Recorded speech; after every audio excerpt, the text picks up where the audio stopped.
Dan saya menghargai Pak Deddy Kobusir sebagai masyarakat yang memang perlu diliterasi dengan baik, dan kami masih terbatas melakukan literasi kepada konten kreator karena keterbatasan anggaran kami. Insya Allah Pak Ketua, kalau anggaran ditambah, mudah-mudahan ke depan menjadi lebih baik. Gara-gara klip ini beberapa waktu yang lalu, kalau nggak salah 1 tahun yang lalu lah ya, itu KPI meminta tambahan anggaran karena mereka ngerasa mereka butuh memberikan literasi kepada para konten kreator ya. Itu kalau nggak salah masalah Om Ded dengan Fajar Setboy gitu. Lucu banget. Jadi gara-gara itu di DPR malah jadi kesempatan tambah anggaran karena supaya kami bisa mengedukasi konten kreator. Wow.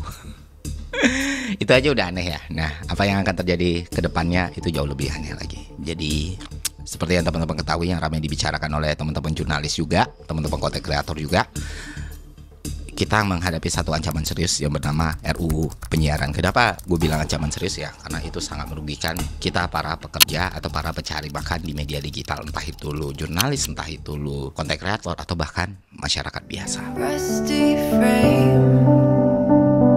Stuck in the mud, but it's okay. I don't have the pieces of you buried in the flashbacks. All these wicked nightmares has gone cold. Oke, gue straight to the point ya. RUU penyiaran ini kan udah disiapin dari 2012 atau 2013. Waktu itu yang sering banget bicara soal RUU penyiaran ini siapa lagi kalau bukan Pak Tifatul Sembiring, politikus PKS, ya kan? Dia juga seperti yang kita ketahui mantan Menteri Kominfo juga, dan waktu itu sempat viral karena ucapan yang sangat-sangat luar biasa, yaitu internet cepat untuk apa? Nah, ternyata legacy beliau itu sangat kuat ya, bukan cuma soal itu ya, soal RUU penyiaran itu pun setelah 12 tahun masih jadi polemik untuk masyarakat Indonesia. KPI perlu proaktif ya. Nah, yang gue tahu itu pembahasannya sampai 2020, setelah 2020 itu nggak dibahas lagi, tiba-tiba muncul di 2024 dan kayak ada keharusan gitu, RUU ini harus disahkan sebelum transisi pergantian pemerintahan. Ya kan? Jadi ditargetkan 30 September udah bisa rampung dan dieksekusi secara diam-diam. Mudah-mudahan bisa selesai.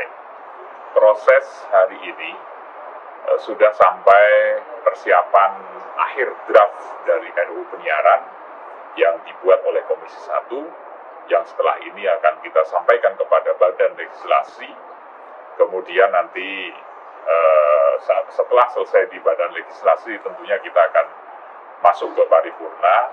Setelah paripurna berarti baru akan dikirim ke pemerintah. Ya, kenapa diam-diam? Kenapa? Kalau bersih kenapa harus risih? Itu iklan zaman dulu ya. Nah, untungnya beberapa teman-teman media juga, teman-teman jurnalis juga itu mengetahui ini dan akhirnya mengungkapkan ini ke publik dan jadi pembicaraan di publik. Beberapa pihak mencoba menenangkan atau bahkan membantah, tapi ya klasik, ketika statement itu rilis, bukannya kita malah tenang atau mengerti, kita makin jadi bingung kenapa ini harus disahkan gitu. Lalu kenapa ini jadi masalah banget? Kalian bisa buka draftnya, silakan cari di Google. Pasal per pasal dalam RUU itu sangat-sangat bermasalah dan sangat-sangat karet ya. Pertama, inti dari RUU ini adalah itu memperluas intervensi KPI kepada siaran-siaran publik. Kalau dulu kan cuma media-media konservatif macam TV dan radio ya, yang dikategorikan sebagai gelombang elektromagnetik. Nah, itu akhirnya direvisi jadi elektromagnetik dan lainnya. Yang dulu cuma di saat bersamaan, jadi di saat bersamaan dan atau ditonton kembali gitu. Nah, lingkupnya yang mau diregulasi adalah platform siaran digital. Juga gitu, ada KPI dan segala macam. Tapi bagaimana undang-undang penyiaran merubah paradigma dan definisi penyiaran? Artinya definisi penyiaran itu juga tidak hanya terbatas pada teknologi yang konvensional terestrial, tapi juga harus mendorong definisi dan definisi penyiaran itu punya perspektif digital. Yang mana dalam RUU itu tidak didefinisikan secara jelas poin per poinnya. Apa sih yang benar-benar mau diregulasi sama RUU penyiaran ini, sama KPI ini? Apakah OTT macam Netflix, Amazon, atau media sosial masuk dalam lingkup pekerjaan mereka? Ya, sampai di pasal terakhir pun kita nggak mendapati jawabannya karena emang nggak dikasih tahu. Seperti yang gue bilang tadi, sebenarnya secara eksplisit nggak dinyatakan apa yang mau mereka regulasi, tapi problemnya adalah kalau kita baca satu persatu pasalnya itu ngeri, bos. Salah satunya ya pasal 90-an, gue lupa rincinya berapa, bisa kalian lihat antara 91 sampai 94 ya. Yang mana definisi platform penyiaran digital itu adalah konten yang memuat audio dan visual. Nah, dengan pasal kayak gini, user generate content pun bisa kena kan, lu di TikTok, di YouTube, di Instagram dan lain sebagainya. Selama lu memproduksi konten dengan muatan itu, ya lu berarti masuk dalam ranah yang bisa diregulasi gitu. Dan ini dipertegas lagi sama anggota legislatif kita yang mengatakan bahwa RUU ini bisa kena untuk live streaming, podcast, atau siaran-siaran lain. Nah, ini semakin mengkhawatirkan menurut gue, dan gue kira memang harus dilawan gitu. Jangan sampai RUU ini bisa sah, karena yang rugi bukan cuma teman-teman jurnalis, bukan cuma content creator, tapi masyarakat. Undang-undang penyiaran yang terkait dengan masalah teknologi ini tentunya menjadi sebuah kebutuhan yang sangat mendesak, baik yang domestik dan internasional. Ini kan belum diatur di dalam sebuah undang-undang fungsi pengawasan kehadiran negara di mana, atau pengenaan pajak dan sebagainya. Padahal pengguna daripada internet itu sudah menyangkut hampir 3 juta yang daripada jumlah penduduk Indonesia. Ini kan luar biasa.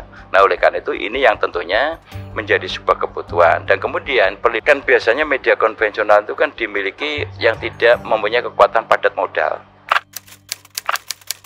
Selain beberapa hal yang gue bicarakan tadi, ada juga masalah jurnalistik ya. Isi dari RUU ini menyatakan larangan kepada jurnalisme investigasi, yang mana kita tahu itu sebagai sumber informasi masyarakat juga untuk mengetahui apa yang sebenarnya terjadi. Dan itu yang selama ini dilakukan dan sebenarnya menjadi fungsi dari pers itu sendiri. Kalau ini dimatikan, apa bedanya kita sama era dunia dalam berita? Iya enggak?